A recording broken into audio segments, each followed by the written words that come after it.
เชียงใหม่จัดกิจกรรมประจำปีดำเนินงานโดยคณะกรรมการบริหารงานกลุ่มหนุ่มสาวจังหวัดเชียงใหม่รถด่วนขบวนที่ 13 พฤหัสบดีที่ 17 ตุลาคมเคลื่อนไปยังพุทธสถานเชียงใหม่ตำบลช้างคานอำเภอเมืองเชียงใหม่จังหวัดเชียงใหม่ 20 นาฬิกามีพิธีวันมอบโล่ก็เป็นกิจกรรมในรายการฟังเทศน์รถด่วนขบวนพิเศษประจำปี 2567 ดำเนินงานโดยคณะสงฆ์จังหวัดเชียงใหม่องค์กรเครือข่ายชาวพุทธจังหวัดเชียงใหม่งานนี้ดำเนินงานโดยคณะกรรมการบริหารงานกลุ่มหนุ่มสาวจังหวัดเชียงใหม่ก็เชิญท่านผู้ที่สนใจจะได้เดินทางไปร่วมฟังเทศน์บำเพ็ญกุศลกับรายการรถด่วนขบวนพิเศษทั้ง3ขบวนตั้งแต่ขบวนที่1จนถึง13ได้บุญได้กุศลจากการฟังธรรมบำเพ็ญบุญบารมีในช่วงเทศกาลเข้าพรรษาและออกพรรษาได้บุญโดยทั่วหน้ากันสวัสดีครับ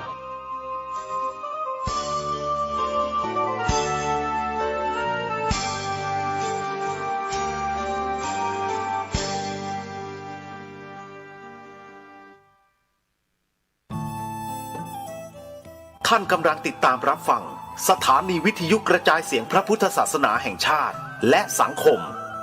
คลื่นเพื่อการศึกษาพระพุทธศาสนาและวัฒนธรรมระบบ FM 104.5 เมกะเฮิรตซ์รายการต่อไปเป็นรายการคดีโลกคดีธรรม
ทางสถานีวิทยุแห่งนี้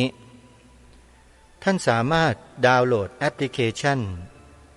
วิทยุพุทธศาสนาทั่วไทยเพื่อติดตามรับฟังรายการต่างๆของสถานีวิทยุพระพุทธศาสนาแห่งชาติได้ตลอด24ชั่วโมงมีสถานีวิทยุพระพุทธศาสนารวมกันอยู่ในแอปพลิเคชันนี้มากถึง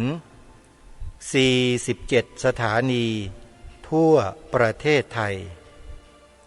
ท่านอยู่ภูมิภาคใดสามารถติดตามรับฟังสถานีวิทยุของภูมิภาคนั้นๆของท่านได้อย่างอิสระรายการคดีโลกคดีธรรมนี้ออกอากาศผ่านสถานีวิทยุเหล่านั้นโดยแอปพลิเคชันสามารถฟังได้วันหนึ่ง5เวลามีเวลา9นาฬิกา10นาฬิกา11นาฬิกา13นาฬิกาและ1นาฬิกาหรือเที่ยงคืนจึงขอเชิญชวนสาธุชนได้ร่วมกันเผยแพร่แอปพลิเคชันนี้ให้แก่พี่น้องคนไทยของเราได้สดับรับฟังสิ่งที่เป็นสาระเป็นประโยชน์ผ่านสถานีวิทยุต่างๆที่ครูบาอาจารย์ของเราเป็นผู้อำนวยการ ในภูมิภาคนั้นๆวันนี้รายการคดีโลกคดีธรรมจะได้นำเสนอบทความในหนังสือพุทธศาสนสุวรรณภูมิปกรณ์ต่อเนื่องจากเมื่อวานวันนี้เป็นวันแรกที่จะเริ่มเนื้อหาจริงๆของหนังสือเล่มนี้การตั้งใจฟังตั้งแต่เริ่มต้นเราจะได้รับความรู้ไปโดยลำดับการที่เราฟังไปโดยลำดับเราจะจับเนื้อหาและเรื่องราวทั้งหลายทั้งปวงได้ดีแต่ถ้าหากว่าเราไม่ตั้งใจฟังมัวไปทำกิจอย่างอื่นแล้วก็เปิดวิทยุฟังเนี่ยก็จะได้ความรู้ไม่สมบูรณ์แบบการฟังบทความในหนังสือที่ทำความเข้าใจได้ยากเนี่ยจำเป็นต้องตั้งใจจริงๆแต่ถ้าหากว่าสาธุชนท่านใดต้องการจะย้อนกลับไปฟังซ้ำของรายการคดีโลกคดีธรรมที่ออกอากาศในแต่ละวันเนี่ยก็สามารถเปิดรับฟังย้อนหลังได้ทางช่อง YouTube มีอยู่2 ช่องที่ทำรายการคดีโลกคดีธรรมเป็นคลิปวิดีโอแล้วนำไปอัปโหลดในช่อง YouTube ท่านสามารถติดตามรับฟังได้ทาง2 ช่องที่ชื่อว่าวัดฝายหินช่อง1และธรรมะภาคเหนืออีกช่อง1ทั้ง2 ช่องนี้นำคลิปเสียงของรายการคดีโลกคดีธรรมไปตัดต่อแล้วก็ใส่ภาพเป็นวิดีโอเผยแพร่อยู่ใน YouTube ท่านสามารถเปิดรับฟังย้อนหลังได้ไม่มีที่สิ้นสุดรายการคดีโลกคดีธรรมออกอากาศมาเป็นระยะเวลาเกือบ20 ปีแล้วท่านผู้ฟังตั้งแต่ครั้งแรกเดือนแรกวันแรกรายการนี้ออกอากาศอยู่ที่สถานีวิทยุพระพุทธศาสนาแห่งชาติภายในพุทธมณฑล 104.25 เมกะเฮิรตซ์ที่ท่านพระอาจารย์บุญร่วมท่านดูแลอยู่ก็ได้ไปเริ่มต้นด้วยกันที่นั่นแล้วหลังจากนั้นก็แยกย้ายออกมาทำหน้าที่ในการดูแลสถานีวิทยุต่างจังหวัดจำนวน400 กว่าสถานีในเบื้องต้นมีการจัดประชุมใหญ่กันหลายครั้งที่วัดสัมพันธวงศ์โดยมีท่านเจ้าประคุณสมเด็จพระพุทธาจารย์เกี่ยวอุปเสนมหาเถระประธานคณะผู้ปฏิบัติหน้าที่สมเด็จพระสังฆราชสมัยนั้นเป็นประธานใหญ่ในการจัดประชุมท่านเมตตาให้เหล่าอาตมาภาพเนี่ยได้ทำงานด้านสื่อเหล่านี้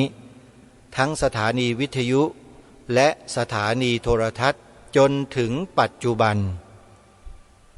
สาธุชนผู้ฟังทุกท่านโดยส่วนตัวแล้วผู้ดำเนินรายการนั้นมีรายการของตนเองก็คือรายการนี้เป็นรายการที่จัดขึ้นเป็นครั้งแรกในชีวิตแล้วใช้ชื่อนี้มาโดยตลอดคือคดีโลกคดีธรรมก่อนหน้ารายการคดีโลกคดีธรรมจะเกิดขึ้นได้นำเสนอคณะกรรมการบริหารศูนย์พิทักษ์พระพุทธศาสนาแห่งประเทศไทยในยุคเริ่มต้นว่าให้ใช้ชื่อรายการที่ทางศูนย์พิทักษ์จะได้เช่าเวลาของสถานี AM ออกอากาศเนี่ยว่าคดีโลกคดีธรรมแต่ทางคณะกรรมการไม่เห็นด้วยแล้วก็ใช้ชื่อว่ามองโลกมองธรรมก็จัดในชื่อดังกล่าวนั้นมาโดยตลอดรายการคดีโลกคดีธรรมก็เลยมาเกิดขึ้นที่พุทธมณฑลโดยกระผมและอาตมาภาพเป็นผู้ดำเนินรายการมาตั้งแต่เริ่มต้นจนถึงวันนี้ไม่มีใครมาจัดรายการแทนแม้แต่ครั้งเดียวตั้งแต่ออกอากาศมาเมื่อประมาณเกือบ20 ปีที่ผ่านมาเพราะฉะนั้นรายการนี้จึงถือได้ว่าเป็นรายการส่วนบุคคล ที่กระผมและอาตมาภาพเป็นเจ้าของรายการโดยแท้ จัดรายการมาหลายสถานีทั้ง AM ทั้ง FM ก็ดำเนินรายการในลักษณะเช่นนี้มาโดยตลอดไม่ได้นำธรรมะมาขยายความมาให้ท่านผู้ฟังได้เรียนรู้ได้ศึกษาโดยตรงแต่จะเน้นเรื่องของการสร้างจิตสำนึกให้ทุกคนเห็นความสำคัญของความมั่นคงทั้ง3สถาบันของชาติเป็นหลักโดยการนำประวัติศาสตร์นำพระพุทธศาสนาในบางแง่มุมหลักธรรมคำสอนในบางแง่มุมที่เกี่ยวข้องกับความมั่นคงมานำเสนอต่อท่านผู้ฟังกิจการงานต่างๆที่เกี่ยวข้องและมีผลกระทบต่อพระพุทธศาสนาในแง่มุมต่างๆก็จะถูกมานำเสนอผ่านรายการคดีโลกคดีธรรมเพื่อให้พวกเราได้เรียนรู้ได้ระมัดระวังและช่วยกันป้องกันเหมือนอย่างในช่วงที่ผ่านมาทางรายการได้มาเน้นเรื่องสีขาวธงชาติไทยที่มีใครแปลเปลี่ยนจากแนวพระราชดำริขององค์พระมหากษัตริย์รัชกาลที่6ของเราทางรายการพอทราบข้อมูลในเชิงประจักษ์มีหลักฐานยืนยันชัดเจนว่าเขาทำจริงก็นำมาตีแผ่ออกสถานีสื่อโทรทัศน์ครั้งแรกเมื่อปีพระพุทธศักราช 2553 จนนำไปสู่การทำหนังสือจดหมายท้วงติงไปยังหน่วยงานของรัฐที่ได้จัดพิมพ์เผยแพร่ความหมายสีขาวธงไตรรงค์ที่บิดเบือนนั้นแล้วก็มีการปรับปรุงแล้วก็แก้ไขแต่ว่าการแก้ไขนั้นไม่ได้แก้จริงๆแค่ตัดความในวงเล็บออกเท่านั้นเองแล้วก็ไม่ได้เรียกข้อความที่ผิดที่เป็นหนังสือรูปเล่มพิมพ์แจกไป 50,000 นั้นกลับมาแม้แต่เล่มเดียวนั่นก็หมายความว่าเหมือนกับไม่ได้แก้อะไรเลยก็ยังคงเผยแพร่กันอยู่อย่างนั้นมาล่าสุดเมื่อวันพุธวันพฤหัส 25-26 กันยายนที่ผ่านมาที่อาคารบริเวณถนนราชดำเนินกลางก็มีการจัดงานรำลึกถึงวันพระราชทานธงไตรรงค์ 28 กันยายนซึ่งเป็นวันสำคัญของชาติอีก1 วันปรากฏว่าวิทยากรผู้ทรงคุณวุฒิเป็นที่รู้จักของคนทั่วประเทศได้ไปพูดแปลความหมายสีขาวในธงไตรรงค์เป็นไปในลักษณะเดียวกันกับกลุ่มบุคคลที่บิดเบือนสีขาวในธงชาติที่ทางรายการได้เคยหยิบยกมานำเสนอในรายการก็นำมาถ่ายทอดให้กับท่านผู้ฟังเนี่ยได้ติดตามรับฟังกันไปแล้วทุกท่านก็คงจะฟังกันชัดเจนแล้วว่าเขาพูดว่าอย่างไรสรุปก็คือไม่อัญเชิญบทพระราชนิพนธ์ความหมายธงไตรรงค์ที่แท้จริงของพระองค์ท่านรัชกาลที่6มาเผยแพร่ไม่มีเลยฮะไม่มีเลยทางรายการก็เลยตั้งคำถามไปว่าการจัดงานนี้เป็นการจัดงานเฉลิมพระเกียรติพระองค์หรือไม่ชื่อว่าเป็นการเฉลิมพระเกียรติพระองค์หรือไม่อันนี้ก็ไม่มีคำตอบให้ทุกท่านตั้งคำถามแล้วหาคำตอบดูว่าใช่หรือไม่แล้วยังไปตีความสีขาวในธงชาติไทยบิดเบือนไปเป็นอย่างอื่นนอกเหนือจากพระราชนิพนธ์ของพระองค์อีกด้วยนี่แหละคือสิ่งที่เกิดขึ้นกับบ้านเมืองไทยของเราถ้าทางรายการไม่นำมาพูดไม่หยิบยกขึ้นมาพูดก็ไม่มีหลักฐานก็ไม่มีใครที่จะมานำเอาความเท็จจริงเหล่านี้มาเผยแพร่ต่อท่านผู้ฟังแน่นอนไม่มีฮะบอกได้เลยว่าไม่มีเพราะอะไรไม่ทราบแต่สำหรับรายการนี้แล้วทำเรื่องนี้มาตั้งแต่ต้นก็ต้องดำเนินรายการในลักษณะเช่นนี้ให้ท่านผู้ฟังที่เป็นลูกหลานคนไทยแท้ๆนะที่มีสำนึกเนี่ยได้สดับรับฟังแล้วก็รับเรื่องราวเหล่านี้เป็นข้อมูลและหลักฐานเอาไว้ว่ามันเกิดเหตุการณ์เช่นนี้ขึ้นในบ้านในเมืองของเราจริงๆเกิดวันนี้เวลานี้เดี๋ยวนี้ทางรายการก็ออกอากาศบันทึกรายการไว้สถานีช่อง YouTube ของวัดฝายหินก็ตัดต่อเป็นคลิปวิดีโอไว้ท่านก็ไปฟังย้อนหลังกันดูได้น่าจะออกอากาศประมาณวันที่27 28 29 30โดยประมาณนี้แหละเดือนกันยายนท่านผู้ฟังลองไปเปิดฟังดูแล้วกันนะฮะเพ เพราะว่ามาดำเนินรายการเรื่องนี้หลังจากเขาได้บรรยายธงสำคัญของชาตินั้นไปแล้วความหมายสีขาวที่บิดเบือนนั้นไปแล้วก็มาจัดรายการย้อนหลังแล้วก็นำเทปของการบรรยายนั้นเนี่ยมาเป็นเนื้อหาในรายการคือมาเปิดให้ทุกท่านได้ฟังตั้งแต่ต้นจนจบเลยใครสนใจก็ลองไปเปิดฟังดูได้นะฮะประมาณวันที่28-29กันยายนที่นำมาเปิดให้ท่านทั้งหลายได้ฟังเนี่ยนะเพราะว่าเขามีการปาฐกถาหรือว่ามีการบรรยายในวันที่25-26แล้วก็นำเทปนั้นมาเปิดในวันที่28-29-30ประมาณ3วันนี่แหละท่านสาธุชนลองไปเปิดย้อนหลังฟังกันดูเพราะฉะนั้นเรื่องนี้จริงๆแล้วว่าจะไม่นำมาพูดแต่เมื่อปรารภถึงเนื้อหามันก็ต้องยกขึ้นมาเป็นอุปมาอุปไมยให้พวกเราได้รับทราบเพราะว่าการศึกษาเรียนรู้อะไรที่เป็นแบบไทยแท้ๆเนี่ยในยุคปัจจุบันเนี่ยมันยากเหลือเกินที่คนในยุคปัจจุบันจะรับสิ่งเหล่านี้ได้โดยง่ายยากมากถ้าหากว่าไม่ได้ถูกปลูกฝังด้านจิตสำนึกของความเป็นไทยไว้ตั้งแต่เด็กๆเล็กๆเนี่ยคนในยุคที่เจริญเติบโตขึ้นมาเขาก็จะไม่สนใจสิ่งเหล่านี้กันเลยแต่ถึงอย่างไรก็ตามผู้ดำเนินรายการในฐานะที่มีความสำนึกในพระมหากรุณาธิคุณต่อองค์พระมหากษัตริย์ไทยของเรามาโดยตลอดและได้ศึกษาแนวพระราชดำริขององค์พระมหากษัตริย์ในแต่ละพระองค์มาบ้างพอสมควรและโดยเฉพาะเรื่องที่สำคัญเกี่ยวกับความมั่นคงของพระพุทธศาสนาซึ่งผูกพันอันยาวนานมากับสถาบันพระมหากษัตริย์เนี่ยเรื่องนี้จะทำการศึกษาเป็นพิเศษแล้วก็มีความเชื่อมั่นมาโดยตลอดว่าสิ่งที่ทางรายการนำมาเสนอเนี่ยถูกตรงที่สุดแล้วและถ้าหากว่าไม่ถูกไม่ตรงตามหลักฐานข้อมูลที่มีอยู่ตามจดหมายเหตุตามพงศาวดารตามพระราชนิพนธ์ตามพระราชดำรัสพระบรมราโชวาทพระราชปณิธานตามพระบรมราชโองการขององค์พระมหากษัตริย์แล้วทางรายการจะไม่นำมากล่าวมาพูดเพราะต้องอัญเชิญของจริงสิ่งที่มีอยู่จริงที่พระองค์ได้ตรัสไว้ได้ทรงแสดงไว้ได้ทรงมีพระราชนิพนธ์ไว้เนี่ยมาอ่านให้พวกเราได้ฟังกันชัดๆเหมือนอย่างสีขาวธงไตรรงค์ที่พระองค์พระราชทานความหมายไว้น่ะนำมาอ่านให้ชัดๆเลยให้เห็นกันเลยจะเลยว่าหมายถึงอะไรแล้วสิ่งที่เขาพูดกันบรรยายกันปาฐกถากันนำไปจัดนิทรรศการไปบิดเบือนกันนั้นน่ะใช่ของพระองค์หรือไม่ให้ทุกท่านตัดสินและพิจารณากันดูว่าเราจะดำเนินเรื่องราวเหล่านี้ไปกันอย่างไรจะช่วยกันรักษาสืบสารต่อยอดพระองค์ท่านหรือจะเดินตามคนเหล่านั้นที่บิดเบือนของพระองค์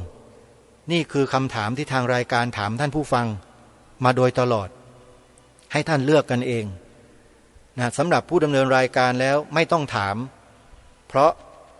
ปรากฏยืนยันเป็นรูปธรรมชัดเจนมาโดยตลอดแล้วว่าต้องดำเนินรอยตามเบื้องพระยุคลบาทเท่านั้นเพราะได้ทำการศึกษาพระราชจริยวัตรพระราชศรัทธาแนวพระราชดำริของพระองค์ท่านมาโดยตลอดโดยเฉพาะองค์พระบาทสมเด็จพระมงกุฎเกล้าเจ้าอยู่หัวรัชกาลที่6พระองค์ผู้ทรงพระราชทานธงไตรรงค์พร้อมด้วยความหมายให้แก่เราไว้นั้นได้ศึกษาแนวพระราชดำริของพระองค์ท่านมามากมายหลายครั้งหลายคราโดยเฉพาะบทพระราชนิพนธ์เทศนาเสือป่าของพระองค์ท่านถ้าเป็นลูกหลานเป็นคนไทยแล้วไม่เคยอ่านไม่เคยฟัง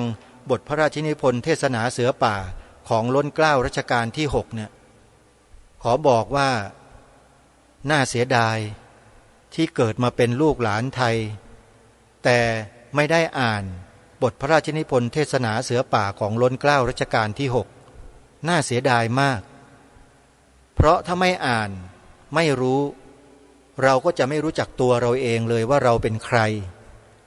แล้วจะไม่รู้ทิศทางของชีวิตของเราเลยว่าจะดำเนินไปข้างหน้ากันอย่างไรเราไม่รู้เลยฮะ เทศนาเสือป่าของพระองค์ท่านเนี่ยกำหนดทิศทางการเดินของชีวิตของคนไทยเอาไว้หมดเสร็จสับทุกอย่างในการที่จะดำเนินตนเองอยู่บนพื้นฐานของโลกใบนี้ที่มีการผันผวนและเปลี่ยนแปลงโดยตลอดแต่พระองค์ท่านได้ทรงวางหลักเกณฑ์เอาไว้ให้หมดแล้วและถ้าเราเดินตามแนวทางที่พระองค์ทรงวางไว้เนี่ยเราจะไม่เฉยไฉไปไหนเลยจะเดินตรงทางไปโดยตลอด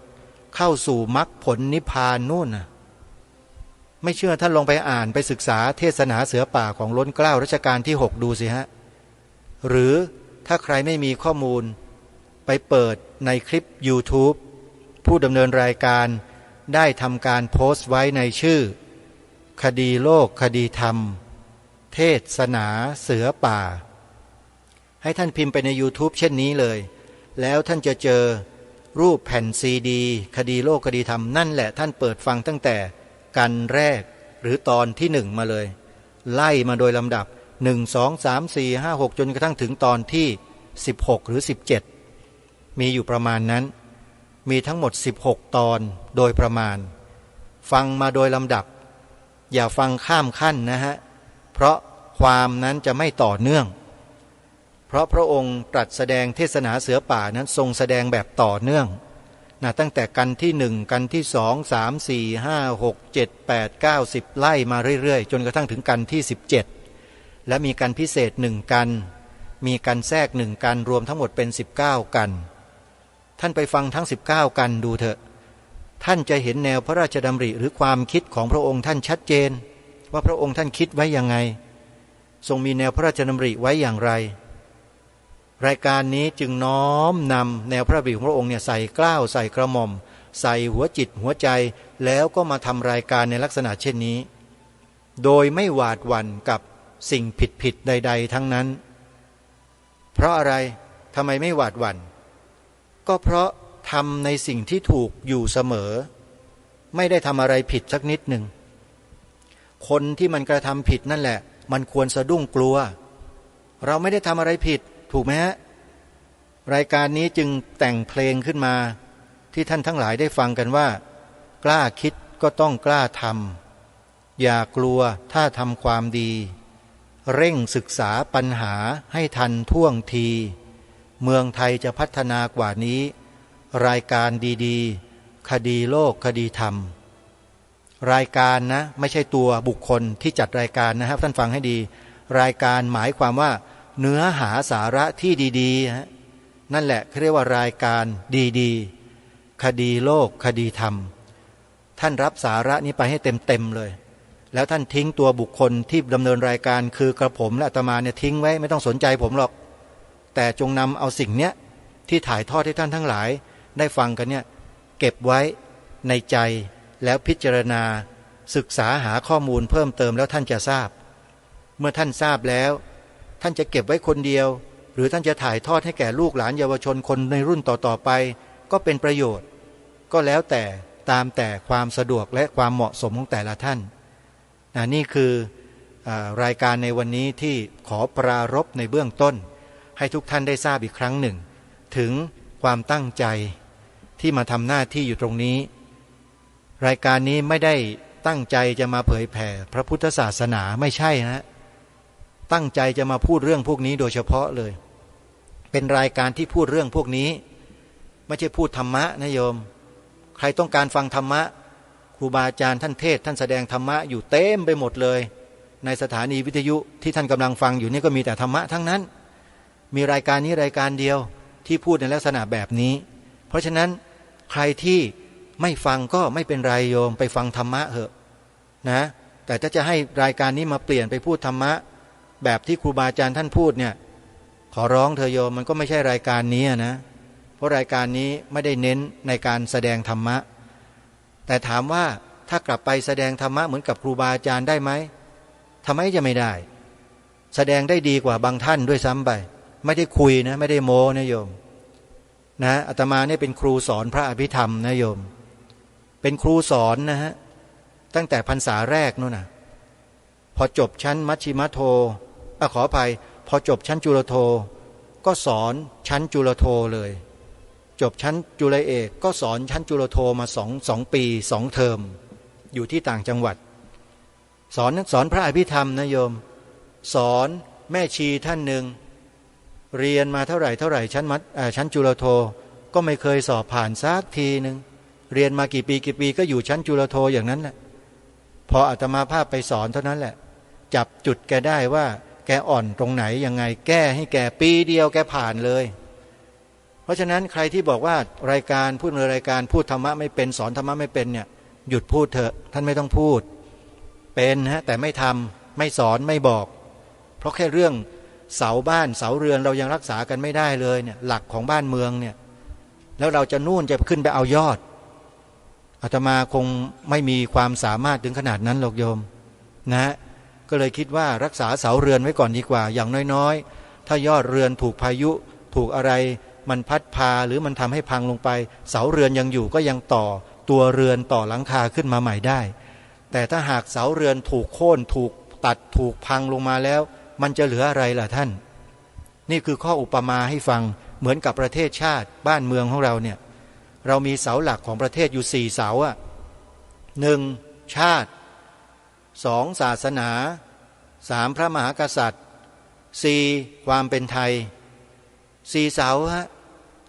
รายการนี้กำลังพูดเรื่อง4 เสานี้นะ4 เสาหลักของประเทศไทยของเราคือเรื่องนี้เพราะว่าในตำรับตำราเรียนในโรงเรียนเขาไม่มีสอนกันเรื่องพวกนี้หรอกสอนก็สอนแบบผ่านๆเลยไปแปลความหมายธงชาติก็แปลอยู่อย่างนั้นแหละตั้งแต่อนุบาลแปลอย่างไรชั้นอุดมศึกษาก็แปลกันอยู่แค่นั้นแหละชาติศาสนาพระมหากษัตริย์แปลอยู่แค่นี้จริงไหมมีใครเคยได้ยินพวกครูบาอาจารย์มาแปลความหมายของธงชาติไทยนอกเหนือไปจากนี้มีไหมก็มีเหมือนกันบิดเบือนไงบิดเบือนไปอย่างอื่นแต่ไม่ตรงตามแนวพระดำริของพระองค์ท่านรัชกาลที่6รายการนี้ติดตามสถานการณ์เหล่านี้มาโดยตลอด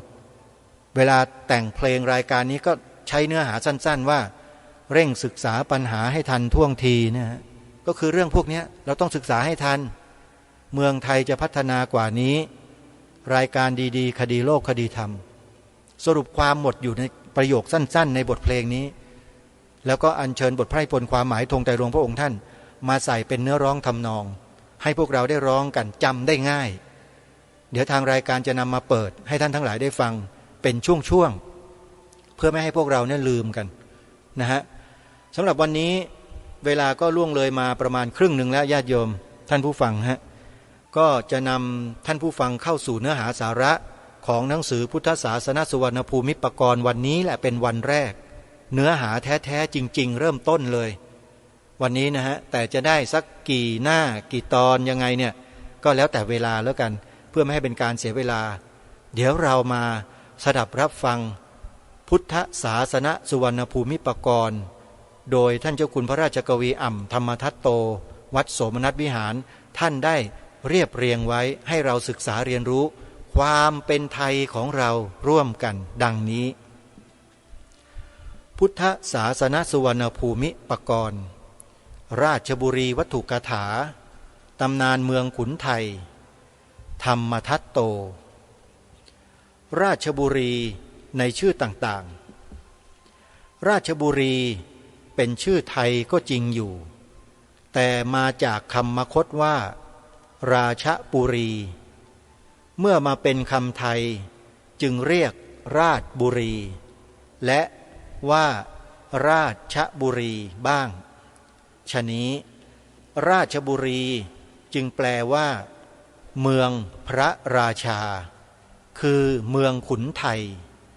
และชื่อราชบุรีนี้มีขึ้นไปถึงปรากฏในพระราชพงศาวดารกรุงศรีอยุธยาแผ่นดินพระมหาจักรพรรดิปีพระพุทธศักราช 2086 ว่าพระองค์ตรัสว่าเอาแขวงเมืองราชบุรีแขวงเมืองสุพรรณบุรีตั้งเป็นเมืองนครชัยศรีอันยืนยันว่าก่อนนั้นเมืองราชบุรีแผ่เข้าไปในนครปฐมและราชบุรียังปรากฏในจารึกสุโขทัยหลักที่หนึ่งพ่อขุนรามคำแหงมหาราชทรงจารึกไว้ว่า เบื้องหัวนอนรอดจุดละเอาไว้นะฮะแล้วก็บอกว่าสุพรรณภูมิราชบุรีเพชรบุรีพระพุทธศักราช 1826 และยังมีชื่อโด่งดังไปถึงคแมร์จึงปรากฏในจารึกปราสาทพระขันซึ่งพระเจ้าชัยวรมันให้จารึกไว้เมื่อปีพระพุทธศักราช 1734 สโลกที่ 116-117 มีระบุถึงไทยสีชยะคือไทยเป็นสีที่เคารพนับถือบูชาสักการะและชยะเป็นที่ชนะของฝ่ายไทยจึงกล่าวนามต้องขึ้นสีนำหน้าอันแสดงว่าเมืองไทยนี้เป็นถิ่นที่เป็นเอกราชชั้นสีมีผู้อื่นอ่อนน้อมแล้วคำสโลกที่ 116-117 มีว่าละโวทยปุรังในวงเล็บละโวไทยบุรีวงเล็บปิดสุวรณปุรังวงเล็บเปิดสุพรรณบุรีวงเล็บปิดชยราชบุรีศรีชยวัชรบุรีในวงเล็บชยราชบุรีศรีชัยเพชรบุรีวงเล็บปิดที่เห็นบางทีก็มีศรีชยะบางที่ไม่มีก็เพราะคำสโลกจำกัดจึงใส่บ้างไม่ใส่บ้างแต่ก็ยืนยันได้ว่ามีศรีชยะในแคว้นแดนเหล่านี้นี่เป็นวรรคแรกของเนื้อความในหนังสือเริ่มต้นจากนั้นถัดมาก็จะเป็นบทกลอนนำบทกลอน1 คาถาเป็นกลอน8ลองฟังดูนะไม้ซีกงัดคัดไม้สุงคุงไม่ไหวจะลองใช้งัดดูรู้สักหนของจริงมีที่ถูกต้องเรื่องของคนกลวิกลเป็นเรื่องของผีบองธรรมนี่ท่านเขียนกลอนแทรกเอาไว้ท่านผู้ฟังก็ไปตีความกันนะทีนี้มาดูในวรรคต่อมาท่านเขียนไว้ว่าราชบุรีปัจจุบันเป็นจังหวัดราชบุรีมีบริเวณเป็นเมืองอยู่ริมฝั่งทิศตะวันตกแม่น้ำราชบุรีคือแม่น้ำแม่กลองเมืองจังหวัดราชบุรีนี้ตามหนังสือจังหวัดว่าเกิดขึ้นเมื่อปีพระพุทธศักราช 2438 ซึ่งได้จัดระเบียบการปกครองท้องที่มีข้าหลวงเทสาพิบาลขึ้นจึงได้โปรดเกล้าให้เจ้าพระยาสุรพันธ์พิสุทธิ์ในวงเล็บเทศบุญนาควงเล็บปิดมาเป็นข้าหลวงเทสาพิบาลได้ตั้งที่บัญชาการณตึกของสมเด็จเจ้าพระยาบรมมหาศรีสุริยวงศ์ในวงเล็บช่วงบุญนาควงเล็บปิดจึงปรากฏเป็นมณฑลราชบุรีเป็นการย้ายครั้งที่ 9เป็นชื่อครั้งที่ 7เมื่อยุบเลิกระบบมณฑลจึงได้เป็นจังหวัดราชบุรีย่อหน้าต่อมาครั้งก่อนที่ 9คือครั้งที่ 8นั้นตามหนังสือจังหวัดราชบุรีว่าในสมัยกรุงรัตนโกสินทร์พระบาทสมเด็จพระพุทธเลิศล่านภาลัยทรงพระกรุณาโปรดเกล้าให้ย้ายเมืองเดิมซึ่งตั้งอยู่ทางฝั่งตะวันตกของแม่น้ำแม่กลองไปตั้งอยู่ทางฝั่งตะวันออกของแม่น้ำแม่กลองเริ่มแต่วันอังคารแรม13ค่ำเดือน6ปีฉลูจุลศักราช1179รัตนโกสินทร์ศก36ตรงกับวันที่14กรกฎาคมพระพุทธศักราช2360มีการฉลอง3 วัน ครั้นถึงวันพฤหัสบดีแรม15 ค่ำเวลา7 นาฬิกาถึงกำหนดฤกษ์ฝังหลักเมืองแล้วก็สร้างกำแพงเมืองและสิ่งอื่นๆต่อไปกำแพงเมืองนี้สร้างด้วยวิธีก่ออิฐถือปูนรูปกำแพงเป็นใบเสมาดังเช่นกำแพงเมืองอื่นๆมีป้อม6 ป้อมประตู6 ประตูมีอาณาเขตกว้างประมาณ200 เมตรยาวประมาณ800 เมตรภายในกำแพงเมืองปัจจุบันเป็นที่ตั้งจังหวัดทหารบกราชบุรีและกรมการทหารช่างราชบุรีเหตุที่โปรดเกล้าให้ย้ายเมืองจากที่เดิมนี้เพราะที่ตั้งเดิมไม่เหมาะแก่ทางยุทธศาสตร์พม่าข้าศึกมักเดินทัพเข้ามาทางทิศตะวันตกรบพุ่งกันตรงทุ่งเขางูทุ่งธรรมเสนและเขาชะงุ้มในการรบหากมีความจำเป็นต้องถอยทัพก็มีอุปสรรคเพราะมีแม่น้ำขวางอยู่ทางด้านหลังเป็นการเสียเปรียบข้าศึกอยู่เห็นว่าทางฝั่งตะวันออกเหมาะสมกว่าในการรบข้าศึกจะเข้าถึงตัวเมืองได้ยากเพราะมีแม่น้ำขวางอยู่แม้ในการรบจะเสียทีแก่ข้าศึกก็มีทางถอยไปรวมกำลังได้ง่ายนี่ก็เป็นย่อหน้าหนึ่งที่จบย่อหน้าต่อมาท่านเขียนไว้ว่าก่อนจากครั้งที่8คือครั้งที่7หมายถึงว่าการเปลี่ยนชื่อเมืองราชบุรีนะฮะครั้งที่7ซึ่งเป็นชื่อเมืองราชบุรีอันมีชื่ออยู่ตอนต้นกรุงรัตนโกสินทร์ในพระราชพงศาวดารกรุงศรีอยุธยาและถึงจารึกสุโขทัยหลักที่1พระพุทธศักราช1826กับจารึกปราสาทพระขันพระพุทธศักราช1734เป็นชื่อราชบุรีชยราชบุรีดูตามที่มีปรากฏในหนังสือจังหวัดราชบุรีเข้าใจว่าเคลื่อนลงมาจากเมืองราชพลีเดิมอาจเป็นการเคลื่อนลงมาตามฝั่งตลิ่งซึ่งงอกขึ้น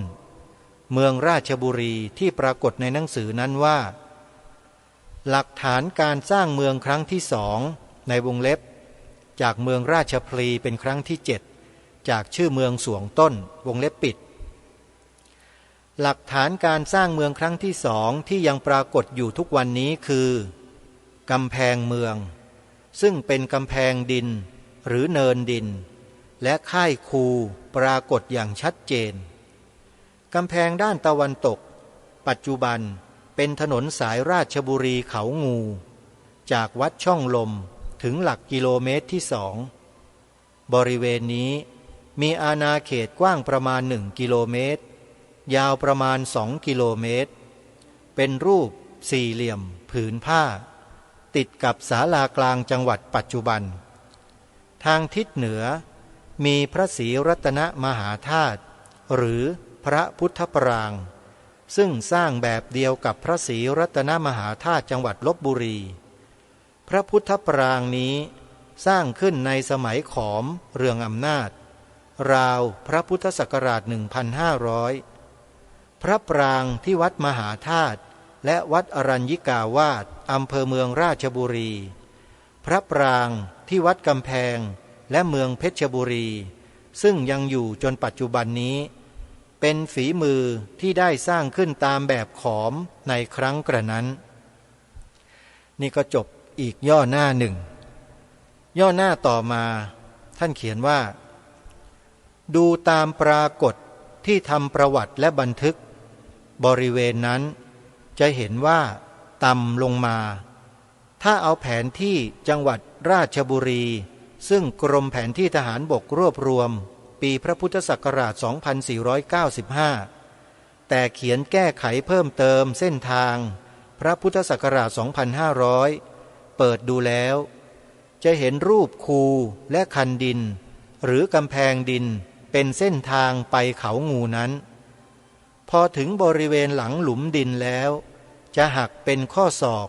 พุ่งตรงผ่านหน้าวัดอรัญญิกาวาสตรงไปเขาหลักว่าวและเขางูถ้ำฤาษีบริเวณนี้มีวัดร้างเดิมอยู่ก่อนที่จะรื้อฟื้นขึ้นเรียกกันว่าวัดราชพลีในวงเล็บพระพุทธศักราช 2466 ถึง 2467 ยังเป็นเด็ก